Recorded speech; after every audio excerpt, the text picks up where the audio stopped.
విష్ణు సహస్రనామంలోని 49 శ్లోకానికి ప్రవేశించామని శ్లోకాన్ని స్మరిద్దాం. సువ్రత సులభ సూక్ష్మ సుఘోష సుఖద సుహృత సుహృత్ మనోహరు జితక్రోధో వీర్బాహుర్ విధాన. ఈ శ్లోకంలో 10 నామాలతో శ్రీహరి కీర్తించబడుతున్నాడు. మొదటి నామమైన సూరత మనకి 455వ నామంలోకి వస్తుంది. సూరత గురించి తెలుసుకుందాం. వ్రతం అనగా నియమము నిష్ఠ వాగ్దానం అనే అర్థము. సువ్రతం అనగా చక్కని నియమములు వాగ్దానములు ప్రతిజ్ఞలు కావించిన పరమాత్మ అనే అర్థము.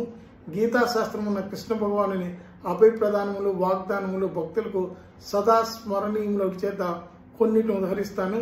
యోగక్షేమం వహామ్యహం. నా భక్తుల యోగక్షేమములను నేను వహింతును.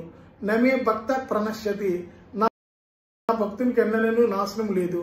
మనమనా భవ మామే వైశ్యసి. నీ మనసు నా ఎందించుము, నా భక్తుడు గమ్ము, నాకు నమస్కరింపు, నీవు నన్ను పొందెదవు.